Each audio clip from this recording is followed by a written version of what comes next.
Making a movie is much harder than I thought. Like, way harder. There's so much involved. Story, script, actors, camera, lighting, sound, location, set design, costumes, props, crafty editing, color, and so on and so on. But possibly the most important and underestimated part is also the most basic and necessary. Money.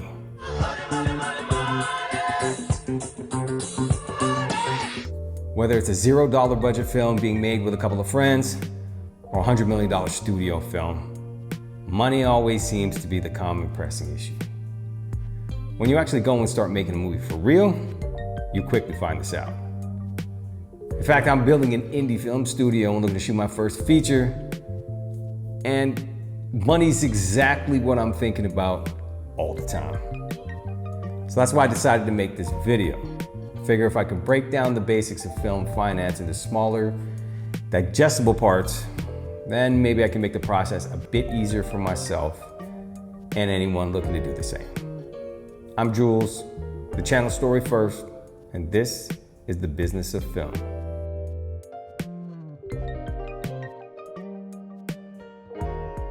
Professional filmmaking is called the movie business for a reason.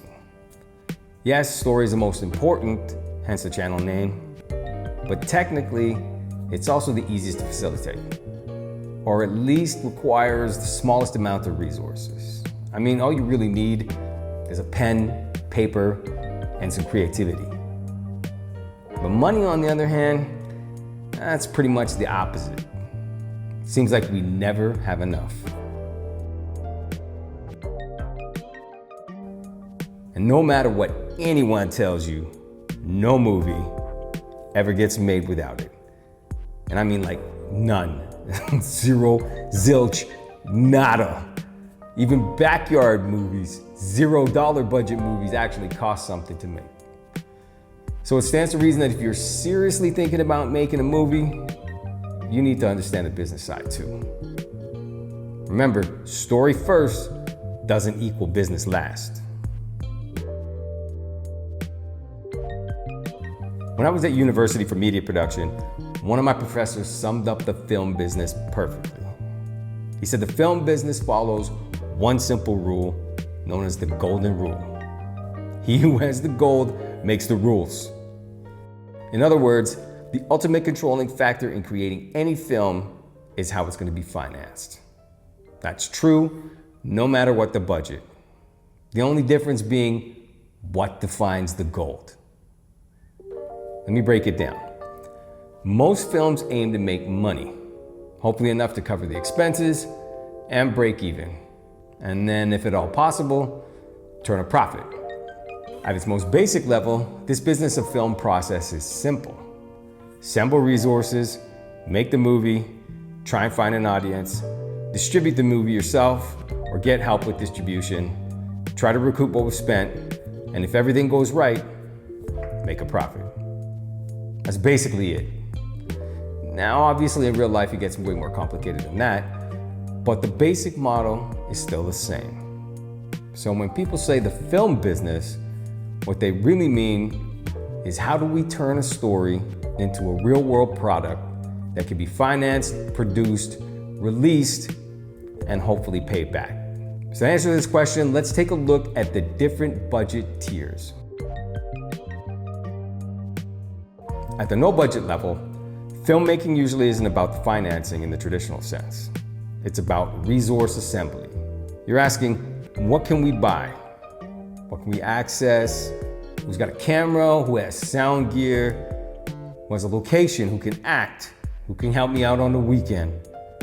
Who believes in this project enough to show up? At this level, the real currency, the gold, if you will, is mostly non-monetary resources. Time, access, relationships, and favors. It's all about who you know and what you know and what you have access to. You're basically converting hustle into a finished film. Once you move out of pure no-budget filmmaking, the game changes.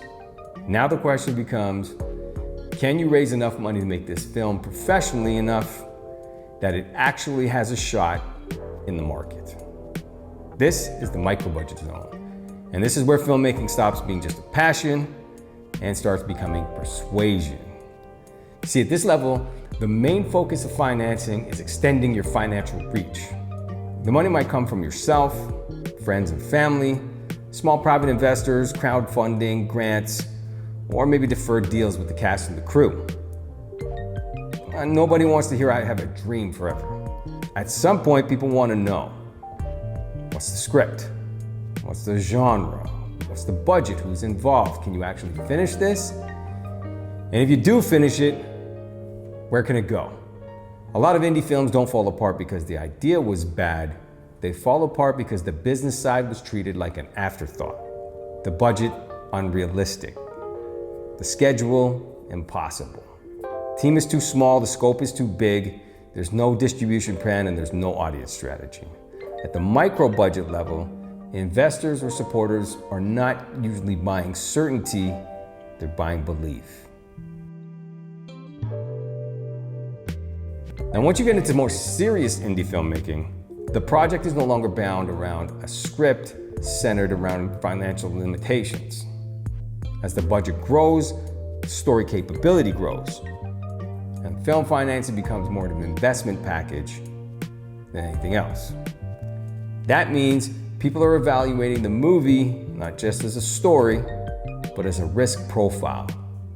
This is where you start hearing terms like equity, pre-sales, minimum guarantees, tax credit, gap financing, and so on. Now, those can sound intimidating, but in plain English, here's what they mean. Equity means somebody invests money and hopes to share in the profits. Pre-sales means a distributor commits money based on the package before the film is done. A minimum guarantee means a distributor promises a base amount for rights. Tax incentives means the government gives back part of qualified spending. And gap financing means borrowing against the film's expected unsold value. At this level, the producer's job is partly creative, but also deeply strategic. You're not just trying to make a great film, you're trying to structure a film that can get financed, completed, sold, and recouped. That means every decision affects risk. Casting affects marketability, location affects budget, schedule affects payroll, genre affects sales. Even runtime can affect distribution. This is where film becomes a real business ecosystem. And this is where a lot of filmmakers learn the hard lesson. A good film is not always a financeable film. And a financeable film is not always a good film.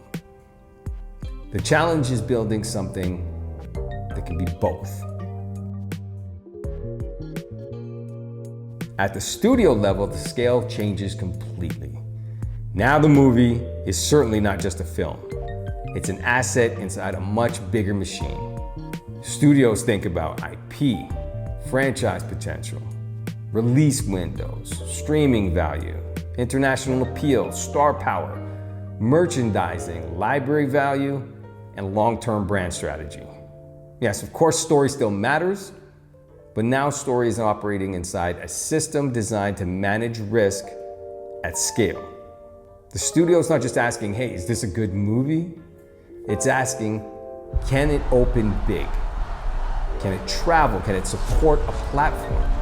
Can it extend into sequels, spin-offs? Can it merchandise? Can it give long-term audience retention?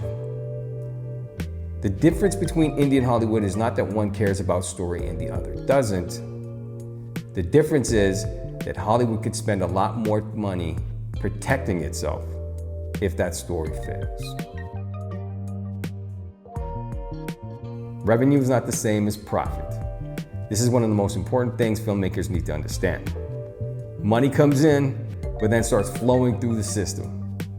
There's distribution fees, expenses, marketing costs, debt, sales agent commissions, investor recoupment, and other things.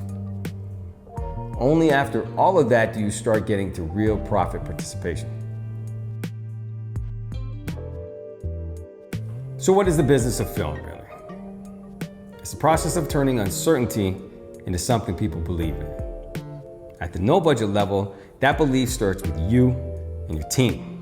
At the indie level, it grows through packaging, planning, and trust. And at the studio level, it gets scaled through systems, infrastructure, and market strategy. But at any level, knowing how the business side of film works is just as important to success as knowing how to write a script and operate a camera. And on that note, it's about time for me to get up and out of here.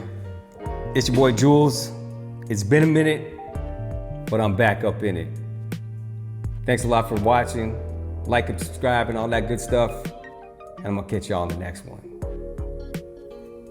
It's over.